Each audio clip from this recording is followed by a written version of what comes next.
Programa Observadores. Patrocínio. Sinobras. Pode construir, pode confiar.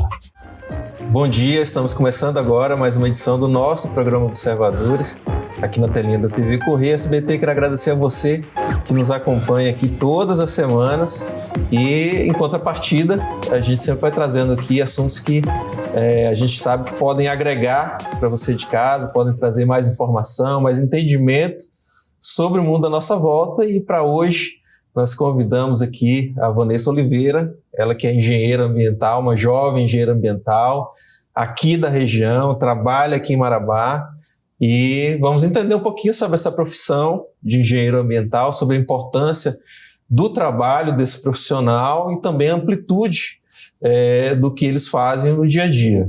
Então, quem vai nos explicar isso é a Vanessa, a quem eu dou bom dia. Bem-vinda, Vanessa. Bom dia, Patrick. Desde já eu quero agradecer muito pelo convite. É uma honra estar aqui com você nessa manhã de domingo para toda a população de Marabá e região. Que bom ter você aqui conosco. Vanessa, antes da gente entrar no assunto propriamente dito, que a gente tem muita coisa para conversar aqui sobre a tua área, que é a engenharia ambiental, mas eu queria primeiramente contar um pouquinho de você.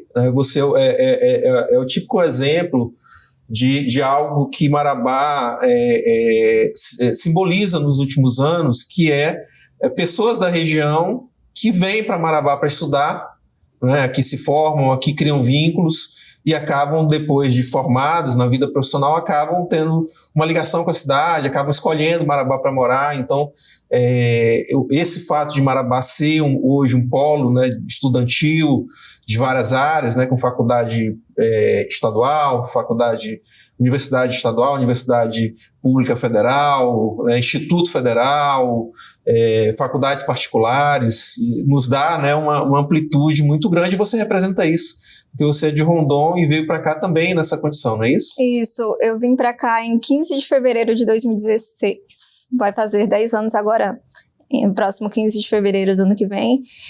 E eu vim com sonho, né? Eu não tinha muitas possibilidades de ficar aqui por 5 anos, mas eu vim mesmo com sonho, minha bagagem, pessoas que me receberam. Sim. Tinha familiares aqui? Eu fiquei na casa de familiares no primeiro período, depois eu fui para o mundo, né? Fui dividir aluguel com um colega, e trabalhei muito, né? Vivia de bolsa da faculdade, sim, fazia bicos, ia trabalhar em festa de aniversário, casamento, para poder ficar aqui durante esses 5 anos de formação. Você pulou a tua origem, você é de Rondon do Pará. Eu sou de Rondon do Pará. Sim. Nascida, crescida, criada até os 18 anos, quando eu vim para Marabá. No teu ensino médio, a tua visão já era essa de engenharia ambiental? Olha, eu descobri que a minha área era meio ambiente no 2º ano do ensino médio, porque em Rondon se falava muito do projeto Votorantim, né, que era o Alumina Rondon. Aí falava, os professores de geografia, estudos amazônicos, falavam a importância e a relevância da mineração para o estado do Pará, falavam também da Vale e outras empresas de mineração aqui no estado, e tinha esse sonho, existe ainda o sonho de trabalhar mineração em Rondon do Pará. No entanto, enquanto a gente não tiver logística para isso, que as ferrovias que estão saindo do papel, né, a Ferrovia Norte-Sul, a Ferrovia do Pará, é um sonho que está ainda a florescer. Sim. Mas foi nessa expectativa, né? Sim. O que está segurando esse investimento de realmente acontecer é a questão logística, como você está falando. Não adianta só tirar o minério se você não tem como escoar. Isso mesmo, mas eu atuo hoje na mineração, embora seja num grau menor, tipo mineração de areia, seixo, argila e agregados à construção civil de forma geral. Mas nasceu a partir daí aquele desejo. Olha, vai vir grandes empresas para o estado do Pará, né? Já existem grandes empresas, na minha região vai chegar logo mais, eu preciso estar preparada. Mas a minha primeira escolha de profissão seria geologia, né? Eu passei, inclusive, para geologia, só que quando eu passei para geologia, eu já estava cursando engenharia ambiental. Sim. Eu estava entre geologia, engenharia ambiental sanitária e engenharia florestal. Se fosse geologia, seria no Unifespa? Seria no Unifespa. Aí quando eu passei para a Unifespa, eu fiquei assim, agora? O que eu faço? Eu fui pesquisar as duas profissões, eu já estava ali cursando algumas disciplinas de ambiental, eu não vou ficar aqui. e fiquei, não me arrependo.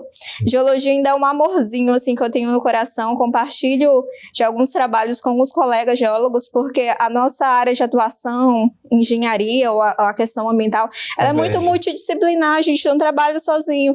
Então, para mim trabalhar, eu preciso do geólogo, eu preciso do florestal, eu preciso do biólogo, do agrônomo, do eletricista, do civil. Então, a nossa vida, ela é multidisciplinar, ela gira em torno disso. Uma turma que anda junto. Sim. O teu curso foi na UEPA. Foi na UEPA. Eu queria que você, já que você está... As pessoas estão te ouvindo, alguém vai dizer assim, poxa, eu também que gostaria de ser engenheiro ambiental. Que referência você dá do curso da UEPA?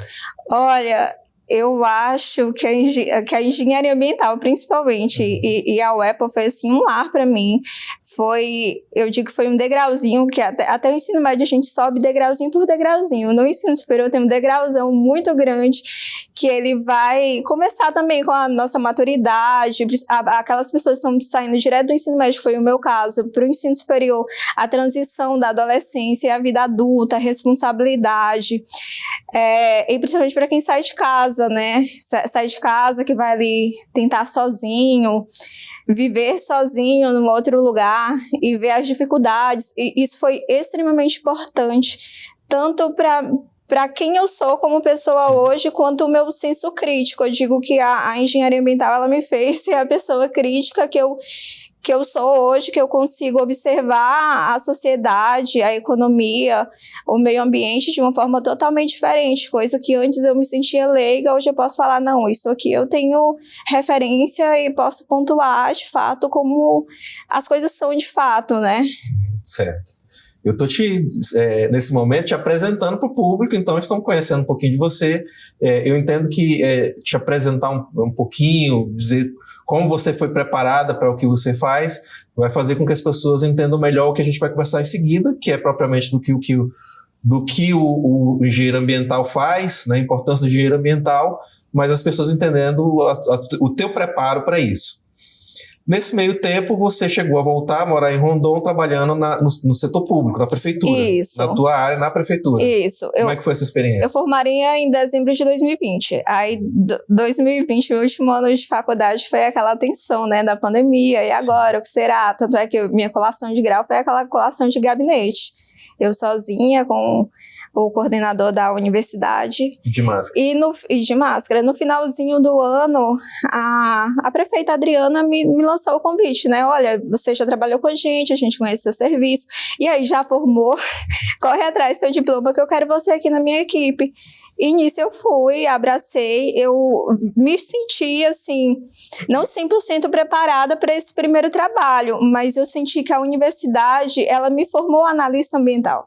Além de engenheira, ela me formou analista. Eu tive excelentes professores que faziam a gente engolir um estudo de impacto ambiental e verificar todos os pontos chaves e mostrar o que era determinante para a gente trazer um planejamento ambiental adequado para as cidades, né? E nisso... Me permite um parêntese, né? Nós estamos aqui exaltando o fato de você ser uma jovem profissional formada aqui pela nossa universidade pública estadual, e nesse momento você está falando da tua volta para casa, né, para a tua cidade, para poder colaborar um pouquinho com o setor público da tua cidade, e você está dando esse atestado, né, de como você se sentiu preparada realmente para encarar esse momento, porque os professores te forjaram assim. Então, fico muito feliz com isso, muito orgulhoso. Parabéns à nossa Universidade Pública Estadual, em nome da professora Daniela e todos que formam a nossa Universidade Pública aqui. Desculpa te interromper, mas eu acho que era importante a gente frisar isso. E eu permaneci lá na cidade, assim, eu já tinha um objetivo de ficar apenas 2 anos, né? Não, eu vou lá, vou ajudar a minha cidade, vou trabalhar, vou ficar um pouco ali com a minha família, mas eu já sonhava em voltar para Marabá e já conversava com quem é minha sócia, né, Virgínia, falava, Virgínia, a gente vai montar uma consultoria, que eu achava... Eu ainda acho um pouco deficiente a questão técnica mesmo para as empresas, né? Indústria, comércio e serviço. Existem poucos profissionais, ou então não é nem questão de ser poucos profissionais, falta um zelo ali melhor para atender esse público, né? Aí, como eu vi que faltava, eu vou pegar esse trabalho para mim. Eu pensei, vou ficar 2 anos aqui, vou aprender um pouco mais, vou ajudar, e depois disso eu vou abrir uma consultoria com minha sócia. A gente já tem 2 anos. Isso aqui lá em Rondon. Isso lá em Rondon. Você fez, ficou 2 anos na prefeitura? 2 anos e alguns meses. Que creio que também te ajudaram a entender o setor público e tudo, sim. Né? E a gente continua dialogando, né? Sim. Porque, eu estou em Marabá, só que os meus clientes não estão só em Marabá, eles são da região, né? E quando eu vim para cá, os meus clientes eram Rondon do Pará. Esse ano de 2025 que Marabá me abriu um pouco as portas. Mas eu vim para cá com a perspectiva, aqui é o local do escritório, mas a gente vai atuar em toda uma região, né? Então a gente atende Itupiranga, do Eliseu, Rondon, Marabá, e onde tiver público pra gente, a gente tá indo. Até aproveitando essa parte dessa fala da Vanessa, pessoal, quem ligou a TV agora, a gente está conversando aqui com a Vanessa Oliveira, que é engenheira ambiental, e ela estava contando até agora da formação dela, né? Inclusive, eu queria destacar nesse momento, Vanessa, que inclusive foi difícil a gente conseguir um espaço na agenda da Vanessa para estar aqui, porque a vida dela é no mundo, né? Aí na zona rural, na linha de frente, né? Em ação. E quero te agradecer por ter conseguido tirar esse tempinho para estar aqui conosco e falar um pouquinho dessa importante profissão. A gente vai para um rápido intervalo. Eu peço que você continue conosco aqui na telinha da TV Correio SBT.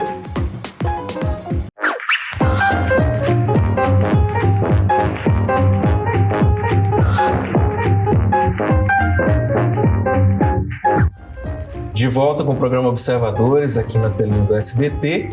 Quero lembrar você de casa que os nossos programas anteriores estão disponíveis lá no YouTube. Basta você digitar Observadores Marabá, como está aqui nos caracteres. Você acha lá com muita facilidade, tá? Dá um joinha pra gente, segue e você encontra lá os programas anteriores na íntegra. Também o de hoje, onde a gente está conversando aqui com a Vanessa Oliveira, essa jovem engenheira ambiental aqui da nossa região, que aceitou vir falar aqui conosco um pouquinho sobre essa profissão tão importante, que vocês vão entender agora por que essa profissão é tão importante. Eu vou pedir para o Rodrigo jogar aqui na tela a foto número 1.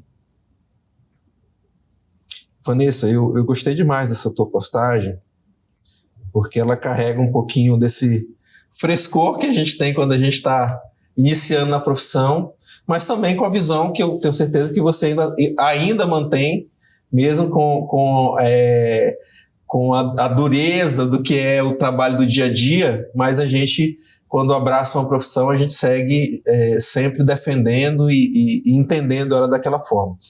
E você fala aí, você já se perguntou o que é um engenheiro ambiental, o que um engenheiro ambiental realmente faz? Esses profissionais são os heróis ocultos que trabalham incansavelmente para proteger o nosso planeta e garantir que tenhamos um futuro sustentável.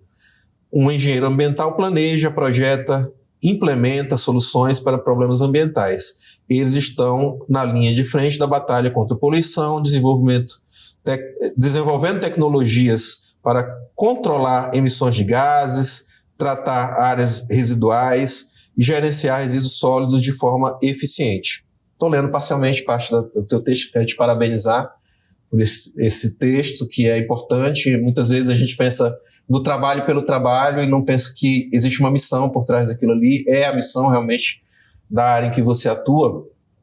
E uma vez eu ouvi uma coisa, Vanessa, que era o seguinte, e eu nunca mais esqueci, que a gente estava num debate, não sei se era um ambiente de faculdade ou o que era acadêmico, o que era, e uma pessoa falou assim, uma pessoa muito experiente falou assim, o maior vetor de impacto ambiental se chama ser humano.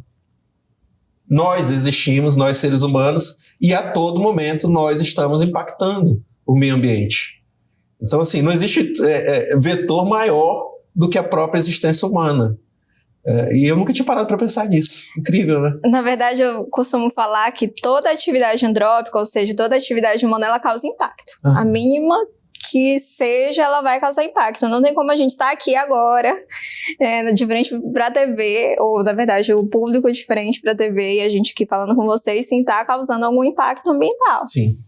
Então, é isso. E a atividade do engenheiro ambiental, ela é tentar controlar esses impactos, né? Nem todo impacto a gente vai resolver.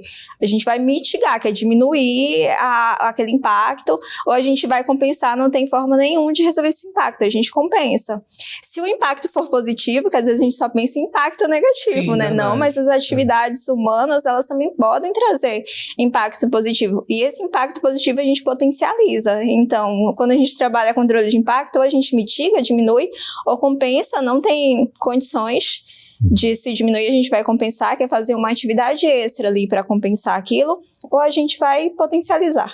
Vou dar um exemplo aqui, você me corrija se eu estiver errado, né? Agora, por exemplo, nós estamos tendo uma construção de uma obra bilionária, que é a construção de uma ponte, né? 2 pontes, aliás, ao mesmo tempo, e é óbvio que isso tem um impacto, né? Esse impacto, como você colocou, ele geralmente ele é mitigado de outra forma, né? A empresa empreendedora daquele projeto,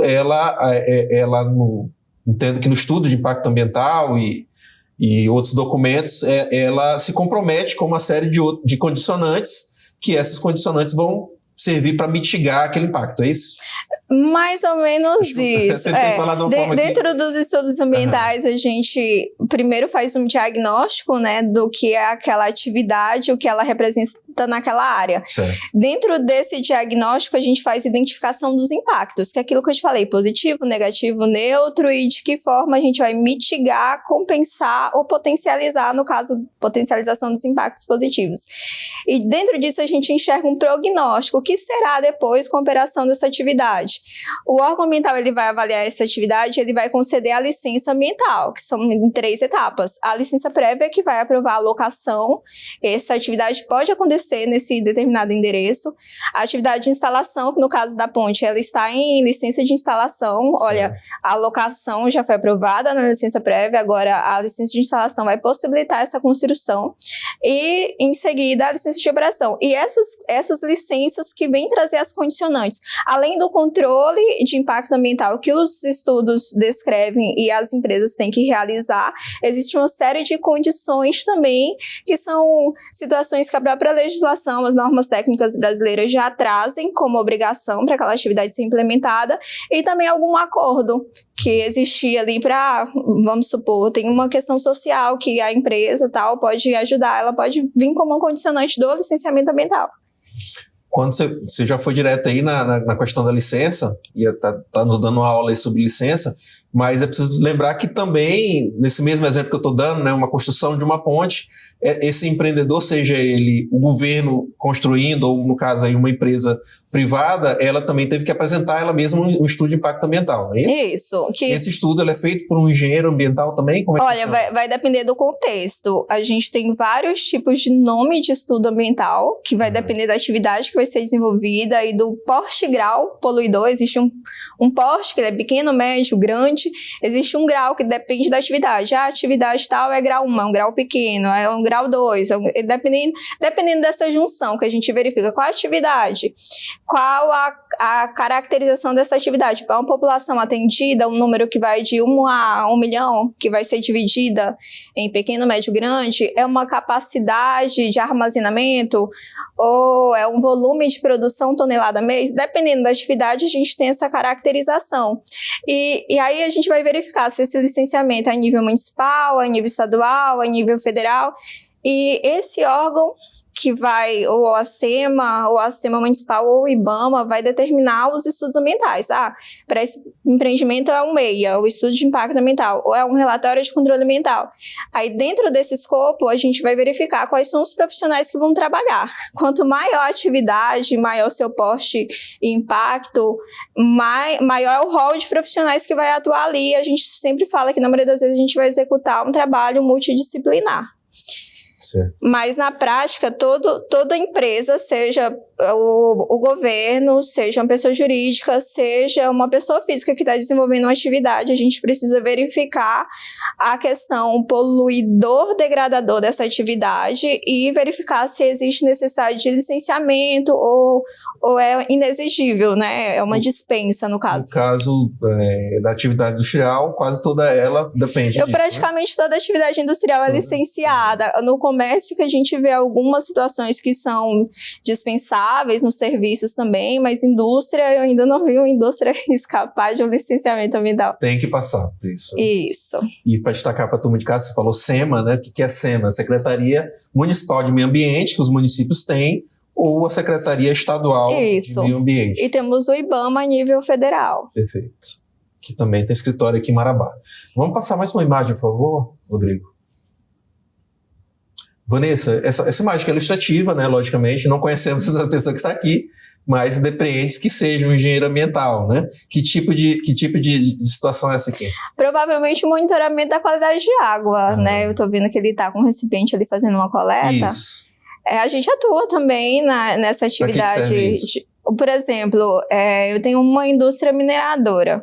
É uma mineradora de areia, seixo, argila, que retira material dentro do corpo hídrico, né? Marabá tem muitos exemplos. Tem muitos, são muitos exemplos. E essa atividade, ela tá ali ligada diretamente à água. Tem maquinários lá, extraindo aquele material, pode ter vazamento de óleo, entre outros tipos de poluição. Periodicamente, essas atividades que têm impacto diretamente nos rios, elas precisam fazer a avaliação da qualidade da água, né? Onde o profissional, seja engenheiro ambiental, um geólogo, um engenheiro de minas, um biólogo, dependendo do contexto, aí, na maioria das vezes, em relação à qualidade da água, a gente tem muito engenheiro ambiental e geólogo. Aí a gente determina quais são os pontos que devem ser analisados, né? Eu tenho essa empresa aqui, eu preciso analisar um ponto amontante, que é um ponto mais alto daquele rio, um ponto ajusante, mais baixo da cota do terreno que aquela atividade está sendo executada, e alguns pontos ali no entorno da atividade. Aí essas análises, a gente coleta esse material, leva para o laboratório para determinar determinados parâmetros, dependendo da atividade, né? A gente pega os parâmetros, correlaciona com a legislação e verifica se aquela atividade ela está ok ou não.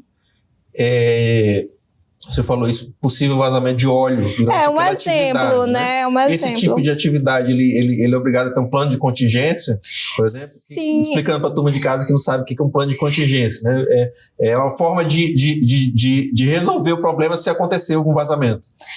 É igual eu te falei, tudo vai depender da atividade, do escopo ali, o fluxo do processo e de que forma o órgão ambiental vai cobrar aquelas informações. No nosso dia a dia, a nível mais regional mesmo, a gente vê muitos planos de atendimento à emergência. Sim. Por exemplo, eu estou com a atividade de transporte de produtos perigosos, né? Um caminhão-tanque aí que vai carregar combustível de um trecho a outro.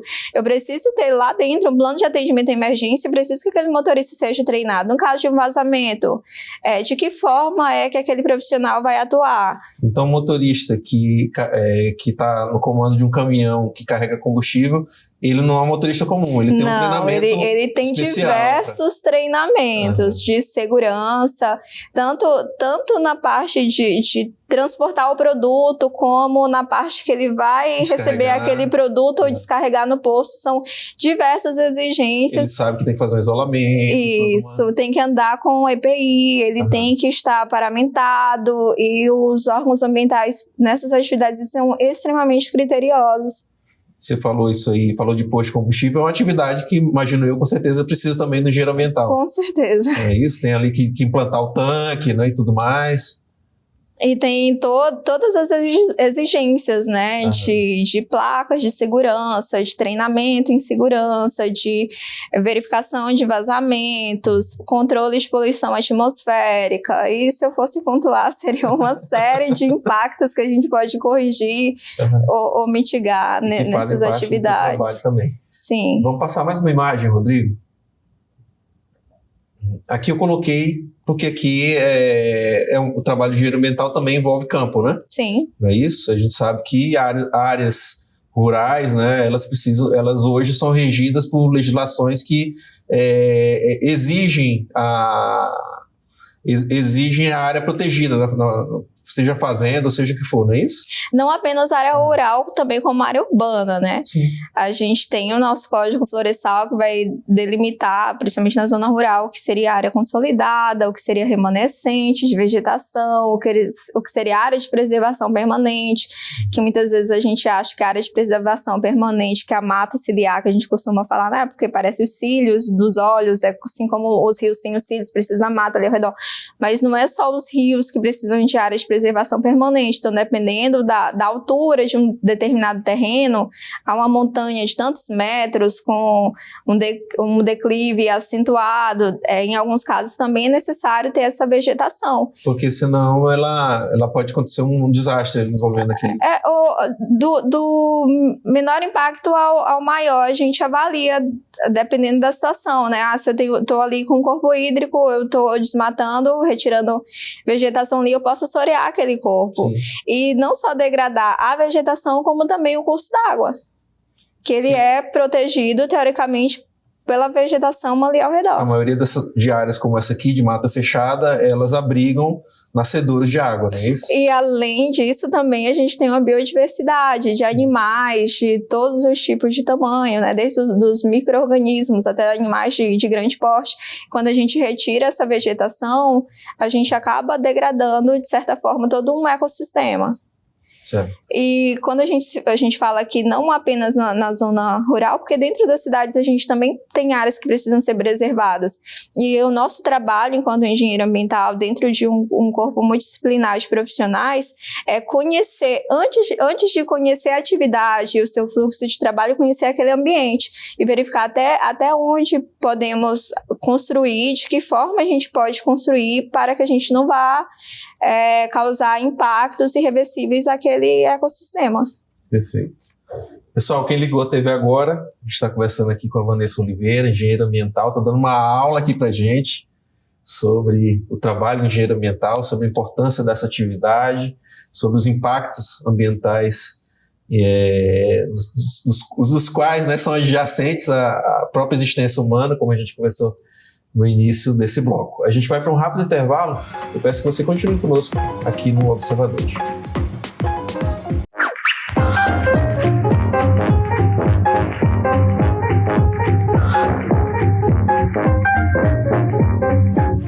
De volta com Observadores aqui no SBT. Hoje nós estamos conversando aqui sobre meio ambiente, recebendo aqui uma engenheira ambiental, que é a Vanessa Oliveira.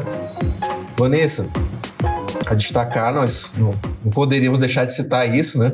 Estou te entrevistando no momento que o Pará está recebendo o maior evento para discutir o futuro da humanidade, para discutir o clima, os impactos ambientais, que é a COP, né? Um evento das Nações Unidas, em que você tem reunidos, num primeiro momento, chefes de Estado para saber o que os países estão fazendo. Já tivemos reuniões prévias reunindo governadores e prefeitos para saber o que a ponta está fazendo, né? Quem está nas cidades, nos estados. E teremos, né, representantes de várias entidades. Quem são os debatedores da COP? São justamente representantes de entidades do terceiro setor, entidades públicas, representantes de todas as áreas, até pecuaristas, né, empresários, indústria, todos têm seus representantes nos debates adjacentes à COP. Você, como profissional da área de meio ambiente, como engenheiro ambiental, qual a tua expectativa? Como é que você vê o Brasil está abrigando um evento desse porte e qual a importância disso na tua visão? Olha, na minha visão, eu espero profundamente que essas discussões, elas saiam desse cenário, né? Discussões de gabinete, realmente haja coisas concretizadas logo mais após essas reuniões, porque, infelizmente, algumas reuniões atrás, vimos até expectativas não atingidas nos últimos anos. Por exemplo, aumento da pobreza em alguns locais que, querendo ou não, a pobreza ela está diretamente relacionada à questão ambiental. O aumento nos impactos climáticos, né? A gente está vendo aí uma série de situações relacionadas diretamente à mudança climática. Infelizmente, a preocupação com a questão ambiental, ela é recente, né? Que nasceu ali no final da década de 60, início da década de 70, que iniciou-se a organização desses eventos a nível mundial. O Brasil já foi palco de algumas dessas reuniões, né? Entre elas 2 no Rio de Janeiro, a Eco 92 e o Rio +20. E agora voltamos ao Brasil de novo para falarmos sobre sustentabilidade. Quando a gente fala sobre sustentabilidade, a gente sempre pensa num tripé. Que são 3 coisas que devem estar bem alinhadas, que são as questões econômicas, sociais e ecológicas. Sim. Quando dentro das atividades humanas eu consigo vislumbrar isso, que é economicamente viável, socialmente viável, ecologicamente viável, eu estou falando de desenvolvimento sustentável. Sim. E essas discussões, elas vêm a nível global para realmente alinhar o que os países esperam, né? E principalmente também o apoio que os países em desenvolvimento, como o Brasil, ele necessita dos países já desenvolvidos, que muitos deles tiraram parte das nossas riquezas, grande parte das nossas riquezas, né, se desenvolveram, e a gente ainda está aqui tentando preservar e desenvolver também. Me permite um parênteses. Nesse ponto, eu acho que o plano do Brasil, que já foi colocado, né, o que o Brasil vai propor na COP, é justamente um fundo, a criação de um fundo pelo qual países desenvolvidos, que é o que você acabou de citar, ajudam a pagar essa conta. Não é isso? Vocês querem que o Brasil mantenha a sua floresta de pé, então vamos ajudar a pagar a conta. Justamente. E essa conta, ela está não apenas para criar sistemas de monitoramento, etc., mas como você falou, combater a pobreza. Como é que eu vou exigir das pessoas uma determinada conduta quando elas não estão tendo nem como sobreviver naquela determinada situação, e essas pessoas que estão, de repente, em áreas isoladas, por exemplo, dentro da floresta, essas pessoas poderiam ser grandes, ser a ponta ali, né, ser as pessoas que estão ajudando a cuidar disso, se elas tivessem as condições necessárias. Com certeza, e a gente sabe a importância da floresta em pé, a gente sabe a importância das atividades serem operadas de forma mais sustentável, né, diminuindo os impactos e tudo mais, e também não pode deixar de falar da pobreza e de impacto ambiental sem pensar na questão do saneamento, que o saneamento está envolvido diretamente com essa questão de crise climática também, e nisso a COP30 e todas as pessoas ali envolvidas, principalmente a gente enquanto Amazônia, enquanto Norte e Nordeste do Brasil, precisa apontar melhorias no saneamento, porque a gente tem aí algumas metas a serem alcançadas nos próximos anos que estamos muito longe de alcançar. Essa universalização do acesso ao saneamento é algo muito lento ainda, muito, muito lento mesmo. Só quer investir em asfalto, né? Vamos colocar aqui mais uma imagem, por favor, Rodrigo. Passa uma, por favor, mais uma. Essa aqui, exato. Aí você estava falando de saneamento, né? Vamos explicar melhor para a turma de casa o que é o saneamento. Como é que ele desemboca nisso aqui, depois que essa foto aqui é ilustrativa, tá, gente? É para significar aqui um lixão, né? Os famosos lixões, que inclusive nem deveriam existir mais hoje, né? Há uma legislação nesse sentido de que os municípios tenham suas áreas de manejo, não é isso? Olha, o saneamento ele é composto por 4 atividades.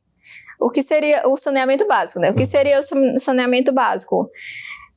Primeiro, a água para consumo humano em qualidade, abastecimento de água, a drenagem, que seria a drenagem das águas pluviais, ou seja, a água das chuvas, né? Que é receber essas águas dentro das cidades e gerenciar elas até uma cota menor, um terreno menor, de forma que não vai trazer bagunça pela cidade hoje, por exemplo.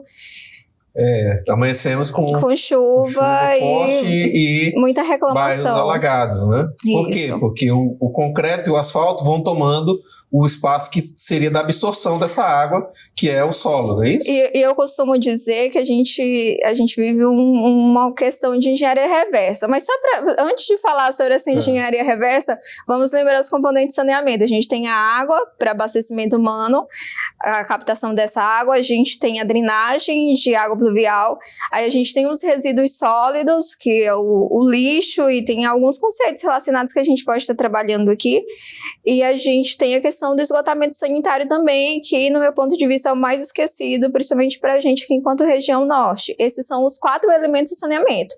Eu só tenho saneamento básico se essas 4 atividades elas estão ocorrendo de forma adequada.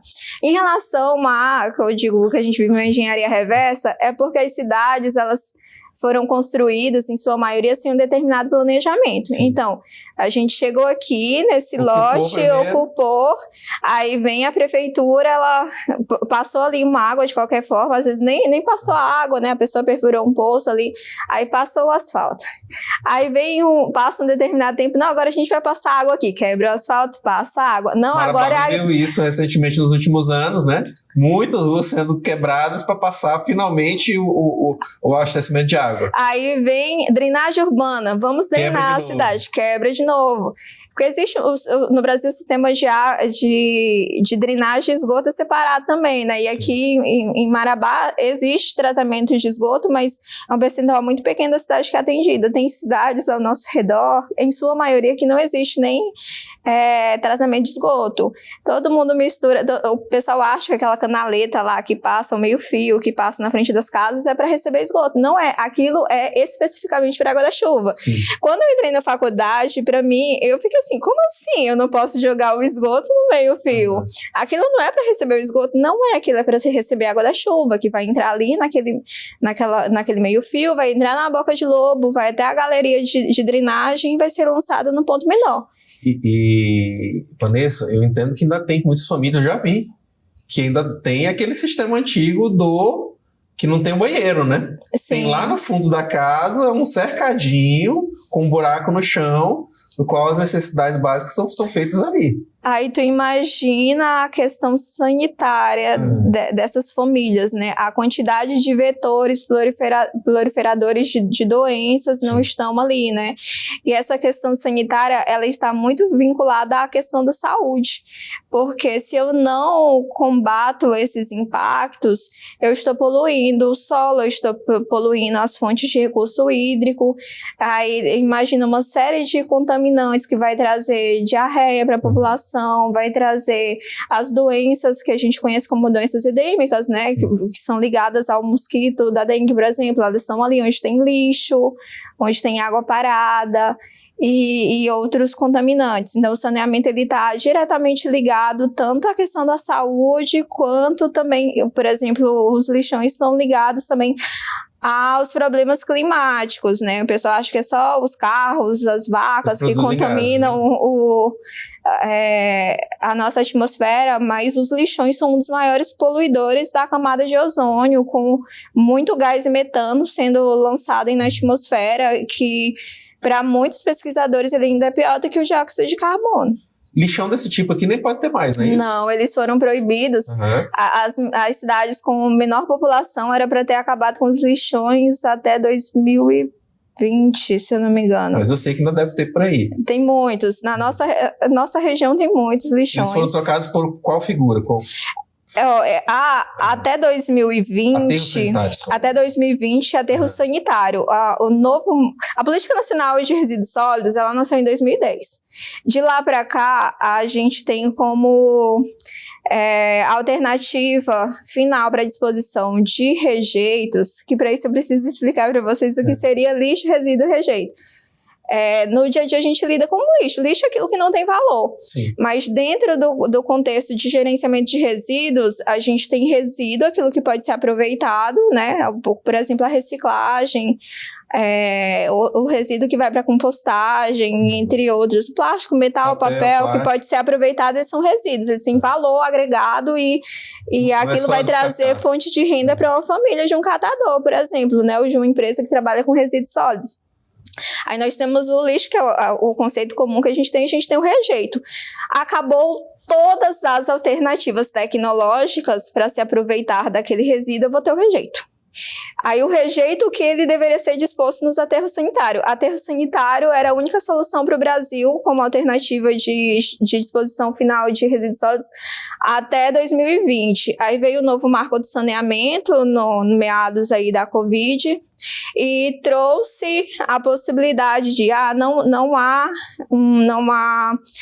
uma questão econômica adequada para se implantar aterro sanitário, que aterro sanitário é muito caro. A gente pode trabalhar com outras alternativas. A legislação deixa claro que seriam outras alternativas, mas existem outras alternativas, aproveitamento energético, existe uma série de possibilidades que podem ser trabalhadas também. Mas que exigem querer e investimentos também. E tecnologia, né? A gente conhecer as tecnologias, porque a região não conhece.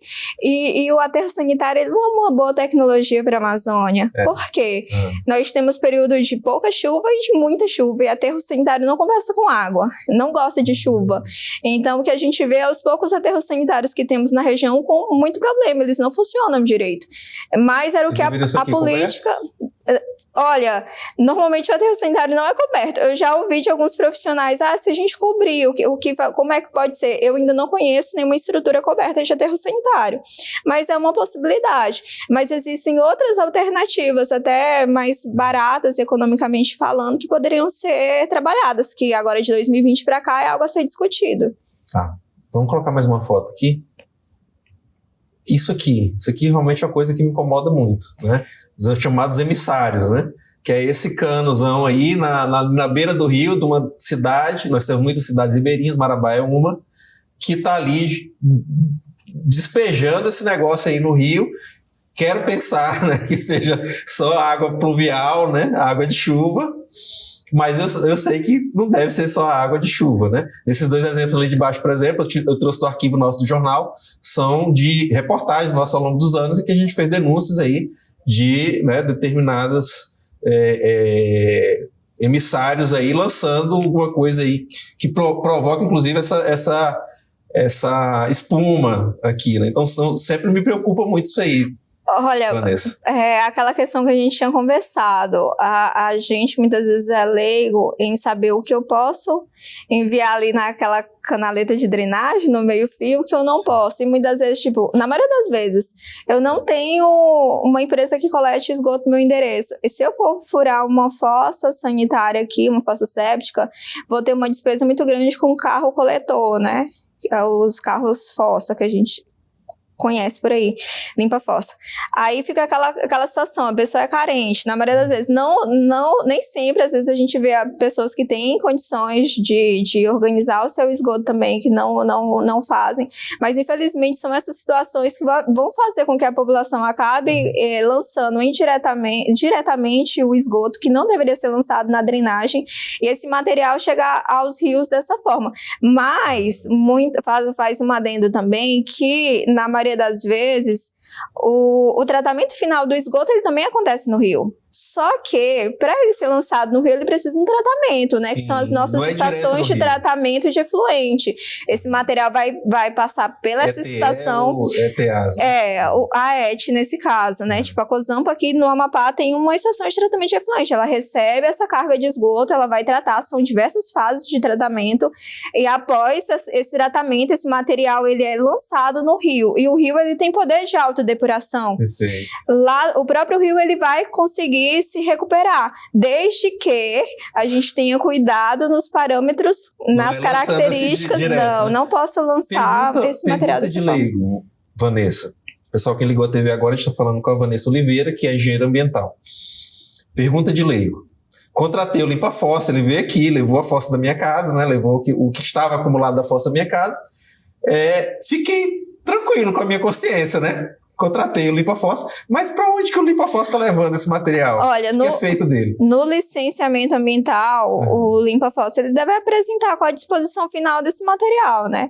Seja ele tem uma ET compacta lá em determinado endereço, ou ele envie diretamente para a Cozampa, mas isso precisa ser especificado dentro do processo de licenciamento ambiental. Da empresa. O que não pode ocorrer ela certamente faz um tratamento químico. Deveria, né? Agora, com todas as certeza eu não posso apontar, porque eu não sou analista de determinado processo. Eu nunca pensar nisso, que a gente, né, contrata o limpa-fossa, mas aí, depois o que aconteceu? No caso de limpa-fossa, lançar esse material em uma outra área, sem determinado tratamento, seria estar pagando limpa-fossa para cometer crime ambiental. Seria um crime, né? E não é adequado. Então, vai depender muito da realidade do município, o que a legislação vai apontar ali, o que tem dentro daquele escopo de licenciamento ambiental. O certo é sempre esse tipo de empresa ser auditado, então, imagina. Isso. Vanessa, acabou o nosso tempo. Eu tinha 500 perguntas para te fazer aqui. Já vamos deixar marcada aqui a parte 2 dessa nossa conversa, tá? Quero de novo te agradecer, te parabenizar pela grande profissional que você é. A gente percebe aqui nas suas palavras que você entende do que você fala. Fico novamente destacar o papel da universidade pública na tua formação, você que está agora fazendo mestrado. Estou fazendo também. mestrado Unifespa também, Universidade da Casa Maravaense. Sim, então um orgulho para nós. Um abraço, inclusive, para os meus professores do PPGCF, todo mundo do IGE. Parabéns a todos uma maravilha ser hoje também a aluna da Unifespa, como também amo a UEPA, a UFPA, que são partes da minha história. Eu sempre destaco isso, Vanessa, porque assim, quantos, né, grandes talentos e mentes nós perdemos antigamente, porque nós não tínhamos essa estrutura aqui, né? Uma estrutura da UEPA, uma estrutura da Unifespa, como a gente tem hoje, e as pessoas que sonhavam em ter uma determinada profissão, como você sonhou um dia, tinham que ir para fora, para outros estados, e por lá ficaram, né? E você é uma prova de um grande talento que a gente tem aqui da terra, da nossa região, que se formou aqui e continua produzindo e devolvendo de si, através da tua profissão, aqui para a nossa região. Então, parabéns e muito obrigado por ter aceitado nosso convite. Eu que agradeço o convite, Patrick. Foi uma honra estar com vocês, estar com a população também nos assistindo. E quem precisar dos meus serviços, estou por aí. Atendo comércio, indústria, setor de serviço, pessoal da zona rural também. Perfeito. E é isso. Vou deixar o contato aqui, tá, da Vanessa aqui, para quem quiser segui-la, né, e obviamente entrar em contato. Então tá aqui na telinha o contato da Vanessa Oliveira, engenheira ambiental. Pode citar de novo aí tua sócia e mandar um abraço para ela. Um abraço para Virgínia, minha sócia, também engenheira ambiental, sanitarista, já engenheira de segurança do trabalho também, estudando muito.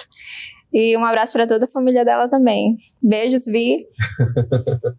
E abraço para tua família, pessoal de Rondon, com certeza está nos assistindo. Ela estava me contando aqui que a mãe estava aqui essa semana. Então, um abraço para todos de Rondon do Pará, nossos irmãos aqui do município grande aqui da região, que a gente vê surgirem de lá grandes mentes, grandes profissionais, como o exemplo aqui da Vanessa. Vanessa, sucesso para você. Muito obrigada. Obrigado a você que nos acompanhou aqui hoje. Um ótimo resto de domingo. Até semana que vem, aqui no SBT.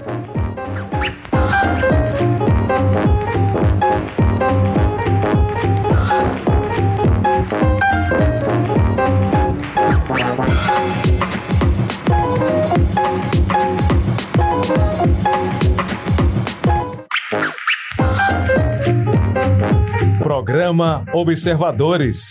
Patrocínio. Sinobras. Pode construir, pode confiar.